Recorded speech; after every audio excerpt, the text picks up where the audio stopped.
बहराइच जनपद के इस महसी विधानसभा क्षेत्र के नदी से सटे हुए इस पूरे क्षेत्र में लगभग पिछले 2 माह से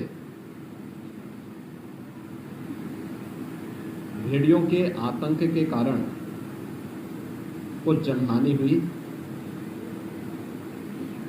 और कुछ बच्चों को यहाँ पर भेड़िए ने घायल भी किया।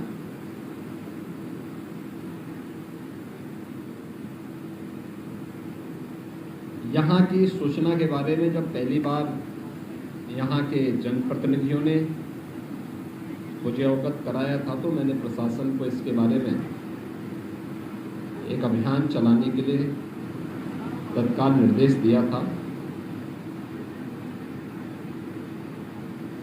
इसके उपरांत वन मंत्री को और वन विभाग के अन्य अधिकारियों को भी अतिरिक्त टीम के साथ यहाँ पे भेजा गया था। पिछले 2 महीने में इस क्षेत्र में 8 जनहानि देखने को मिली, जो 20 से 25 किलोमीटर के दायरे में ये हुआ है। यहाँ पे जो रेस्क्यू किया गया है इसमें 5 भेड़िए अब तक रेस्क्यू किए गए हैं और एक अभी ऐसा है जो पकड़ा नहीं गया है। ये चीजें देखी गई हैं कि जो अचानक इस सीजन में उन क्षेत्रों में जो जंगली जानवरों की दृष्टि से संवेदनशील होता है, इस प्रकार की घटनाएं अक्सर प्रकाश में आती हैं जब जिन क्षेत्रों में ये जंगली जानवर रहते हैं वहां पर पानी घुस आता है। तो ये अन्य स्थलों की ओर प्रस्थान करते हैं और शिकार की तलाश में कभी कभी यह मानव बस्ती के नज़दीक आते हैं। तो मानव बस्ती के नज़दीक जहाँ भी इसे आसान शिकार मिलता है तो वहाँ पर ये हमले देखने को मिलते हैं।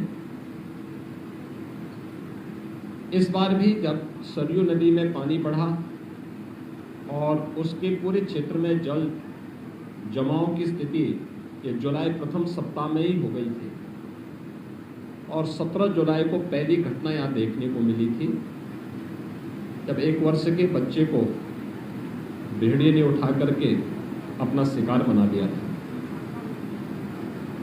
इसके उपरांत ये लगातार चलता रहा।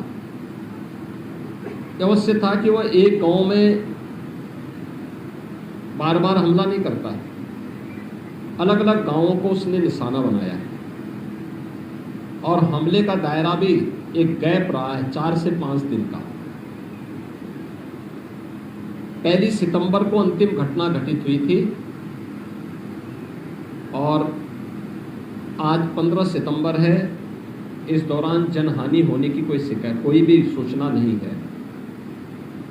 2 और 3 सितंबर को एक बच्चे पर हमला किया था। इसके उपरांत हमले की भी शिकायत नहीं है क्योंकि 5 भेड़िए अब तक रेस्क्यू किए जा चुके हैं। इसके अलावा यहाँ पर एक के लिए हमारी यहाँ पर 165 की टीम वन विभाग की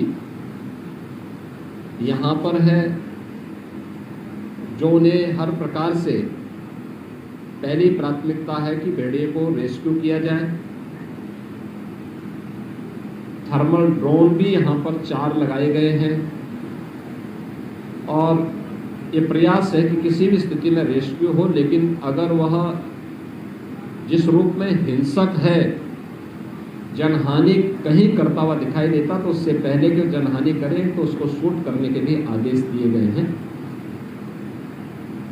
लेकिन ये अंतिम विकल्प है, इससे पहले तमाम अन्य विकल्पों पर भी कार्य किया जा रहा है। स्थानीय स्तर पर जनप्रतिनिधियों का, जिला प्रशासन, पुलिस प्रशासन, वन विभाग की टीम ने बेहतर समन्वय से इस परिस्थिति का सामना किया है और आम जनमानस के मन में एक विश्वास पैदा किया है। आज उन सभी पीड़ितों से मैं मिलने के लिए स्वयं भी यहाँ आया हूँ और क्या आगे की रणनीति है वन विभाग की और प्रशासन की, इस पर भी आगे विचार किया गया है। हमारी सरकार ने मानव वन्य जीव संघर्ष को आपदा की श्रेणी में रखा है और इसलिए अगर कोई भी जनहानि होती है तो उसमें हम पीड़ित परिवार को तत्काल 5 लाख रुपए की सहायता उपलब्ध करवाते हैं, क्योंकि जिन लोगों को घायल किया गया है तो रेबीज का इन्फेक्शन न हो, इसके लिए एंटी रेबीज वैनम भी उन लोगों को उपलब्ध करवाई गई है। उन बच्चों को या उन लोगों को उपलब्ध करवा दिया गया है जो लोग अब तक इस प्रकार के जंगली जानवरों के हमले से घायल हुए हैं। हम लोगों ने पहले ही यहाँ पे प्रशासन को निर्देश दिए हैं। यद्यपि प्रदेश में अब तक हम लोग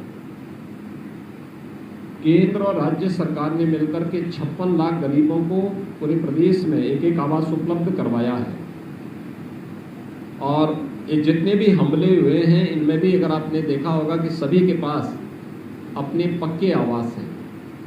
हाँ, कुछ लोग हैं जो गर्मी के कारण या किन्हीं अन्य कारणों से घर के बाहर सोते हैं इस सीजन में, तो उसी में जंगली जानवर को एक अवसर मिलता है। कुछ लोगों ने अपने घरों पे दरवाजे नहीं लगाए थे तो उनको वहां पर दूसरे मत से या कन्वर्जन के माध्यम से दरवाजा लगाने की व्यवस्था की गई। स्वच्छ भारत मिशन में हर परिवार को एक शौचालय दिए गए थे, लेकिन फिर भी अगर कुछ लोगों ने शौचालय नहीं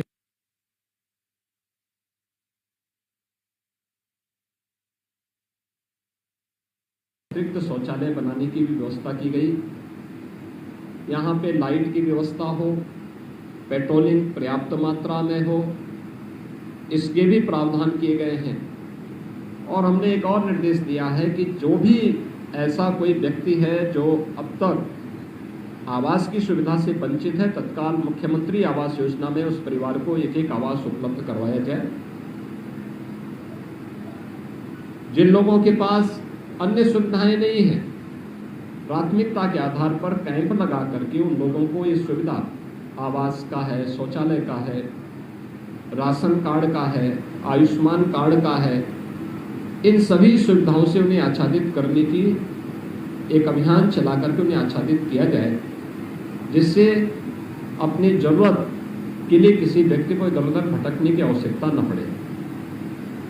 मैंने इन सभी गांवों का भी सर्वे भी किया है और मैंने देखा है कि लोग जनजीवन सामान्य है, लेकिन सतर्कता की आवश्यकता है और टीम जब तक इस खतरे को यहाँ से मुक्त क्षेत्र को नहीं कर देती है, टीम यहाँ पे तैनात रह करके पूरी सतर्कता के साथ आम जनता की सेवा के लिए और प्रत्येक व्यक्ति को इस खतरे से बचाने के लिए यहाँ पर पूरी प्रतिबद्धता के साथ कार्य करेगी। आज इसीलिए मैंने पीड़ितों से मिलने, पीड़ित परिवारों के प्रति अपनी संवेदना व्यक्त करने और इस क्षेत्र का दौरा भी किया है और क्या आगे की रणनीति वन विभाग की और स्थानीय प्रशासन की, ये इसकी जानकारी भी दी है। धन्यवाद।